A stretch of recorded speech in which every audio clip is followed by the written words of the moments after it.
Okay. What do we do?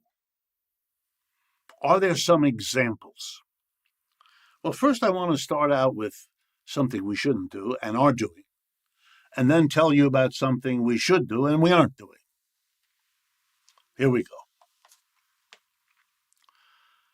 If you are contemplating a major confrontation with the world's only closely maybe superpower, China, if you're the United States and your allies, who together are richer and more powerful than China and its allies are, at least at the moment, still in all, it's a very dangerous road to hoe. If you're really going to put your navy in the South China Sea right next to them, if you're going to arrest executives in their companies, if you're going to ban Chinese companies from listing their shares on the stock market, or at least talk about it, if you're going to hit them with tariff wars and trade wars and you know all the rest, you're waging economic war. And you're smart enough to know that in the past, economic wars have a nasty habit of disintegrating into military wars. You have to know that. And you have to know that if you're going to go into any kind of war situation, especially a big one, you need your people unified. You need your people all, or nearly all, agreed on the rights and wrongs here, solidaristic, trusting one another, prepared and able and willing to present a united front to whoever the enemy ends up being. The United States isn't a unified country. It's more divided and more deeply divided than it has been in a long time. We have regular conversations on the left and the right as to whether we are moving into, I quote, another civil war here in the United States. The last thing an empire can afford, especially if it's declining, is to have confrontational relationships with the rest of the world while becoming itself immobilized by divisions. And yet that describes the United States better than any other phrase I could come up with. And let me give you an example when American leadership understood this and took radical action to deal with it. In 1941 and 2, as the United States made the moves necessary to enter World War II, economists advised the then President, Franklin Roosevelt, that he had to deal with internal divisions in the United States. Not those that were already there, but the much worse divisions, these economists said, would happen if he didn't take careful action. What did they mean? Here's what they explained to President Roosevelt. We are going to fight a war, and that war is going to take all the resources we can devote to it. Factories, warehouses, railroads, shopping malls, whatever we have is going to be shifted over from what we call civilian production to war production. We're going to build uniforms instead of people's Sunday outfits. We're going to build ships and tanks and planes instead of all the appliances that might fill a kitchen or a household. And that means, even though we have the same people, same population, wanting the same goods, that we're not, as an economy, going to produce anywhere near the quantity of consumer goods that we used to. There's going to be, as soon as this war takes hold, which is in the next few weeks and months, there's going to be a sudden disequilibrium between the demand for goods and services, which has gone nowhere, which continues to be what it was, and the supply of goods and services that's going to drop like a stone. And you know what's going to happen, President Roosevelt, these economists told him? People with money are going to bid for the scarce goods, driving up their price, so that people without money are not going to be able to afford it. Let me give you an example, they said to the president. Milk. We are not going to be producing food for the American people. We're going to be producing food for immense armies of millions of soldiers thousands of miles away. We're going to supply them. And there's going to be a shortage of milk. The railroads won't carry the milk. The farm machinery will deteriorate and not be replaced because we're making tanks with those factories and all of that. So what's going to happen is rich people are going to come in feeling very close to their pet cats, buying the milk, bidding up the price of the milk so that they can buy it at a much higher price and give it to the pets they love. Whereas the poor family with 5 children who need the milk to get strong bones and teeth will have to go without because they can't afford to pay the bid up prices. So dangerous was the split in this country between rich and poor, the rage of those who will be denied while they watch their rich neighbors have what is scarce, was so dangerous for the war effort that President Roosevelt took a remarkable step with the help of these economists. He said, no more buying and selling with money. We're not going to allow the prices to. We're not going to allow the inflation to come and destroy our unity and therefore risk defeat in a fundamental war. And so he developed the rationing system. I've spoken about that before. The government printed books that had little stamps in them. You tore out the stamp. You want a quart of milk, you have to pay with a stamp. You offer the store money. If they sell you the milk for money, they will get arrested. That's a crime. Money is irrelevant. You buy with, and how did you get a stamp? The government handed them out. And how did the government hand them out? Equally, based on your need. You got a lot of children, you got more milk stamps. If you were a farmer who needed to have a farm machinery, you got more stamps for gasoline than if you lived in a city and could use public transportation, etc., etc. Perfectly reasonable, but it threw the market aside. You know how capitalism reveres the market. No market, no buying and selling, none of that. Rationing. That's what we did for years. Coffee, gas, sugar, meat, really important things, and many more. So there was a situation where, with a society not as badly divided as ours now is, being taken seriously by leaders who then take major steps to reduce inequality, to reduce divisions and differences and disunity. Here in the United States, we are talking about Ukraine and China, and we'll do this and we'll do that. No effort to deal with these divisions, or maybe worse, efforts to deal with them that are clearly not working. Very strange. By contrast, in China, the popularity of the government, given the rise in the standard of living of the working class, is no surprise. But they don't face anything like the levels of disunity we do. They are a rising economy. They can bury the tensions, and they have them, and the differences, and they have them, and the inequalities, and they have those too. But they can wrap them up in a sense of an emerging empire that will no longer allow the 100 years of humiliation to continue. Wow. Wow. The United States is at a crossroads. The difference between these two economic systems is profound. And the Chinese have figured out how to manage it.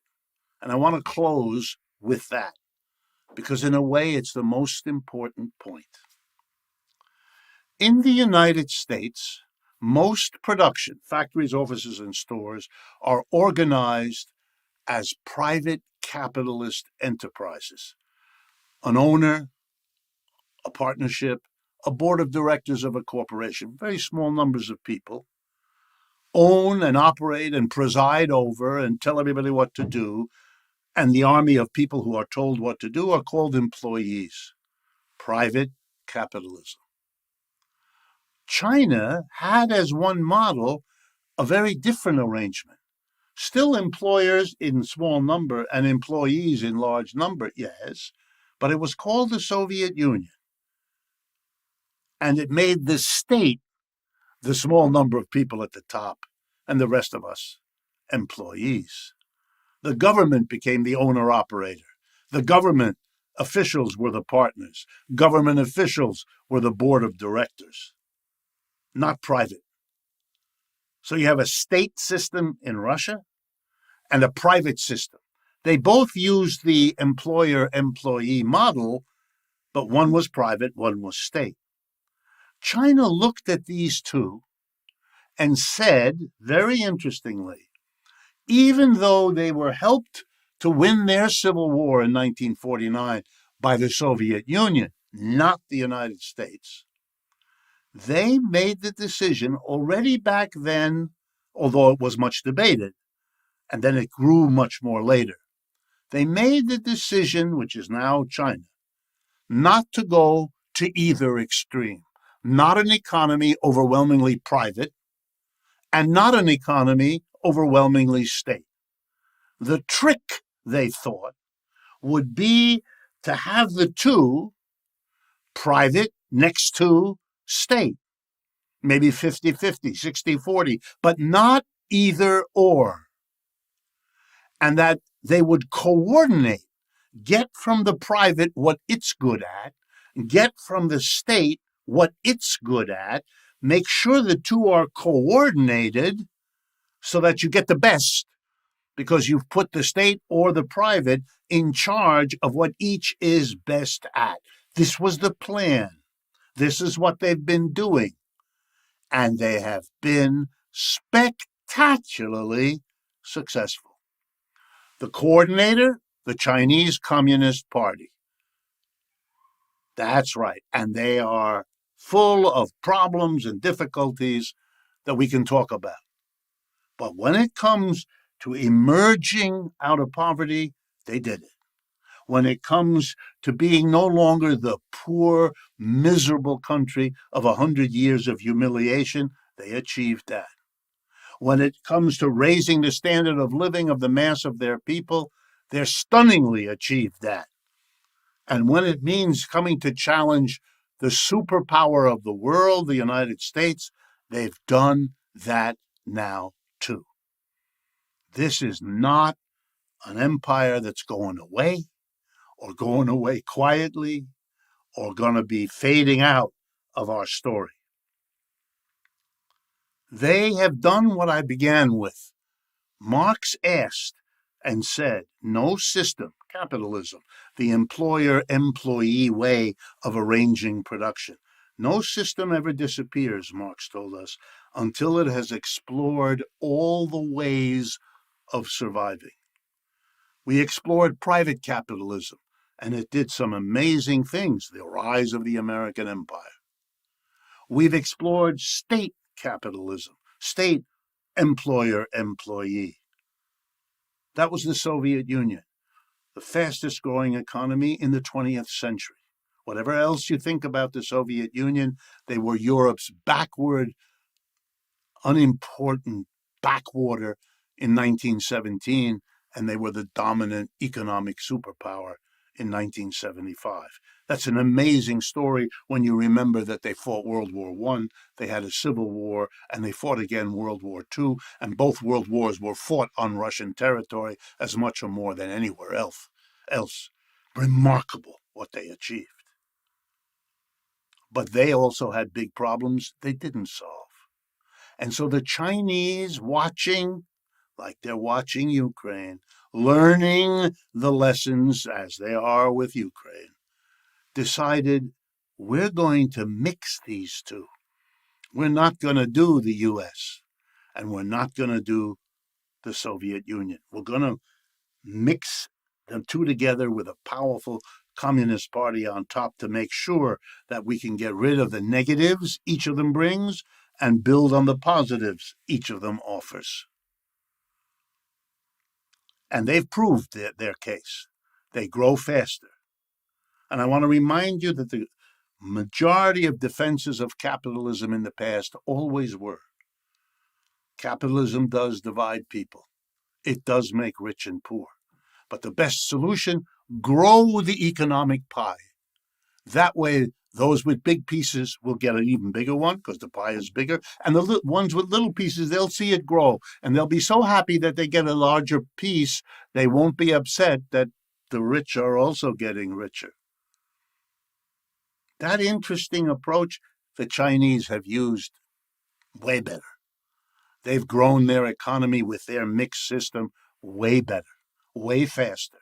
They have a much bigger pie, and they're doling it around, keeping their working classes happy, developing their technology to beat the United States, etc., etc., etc.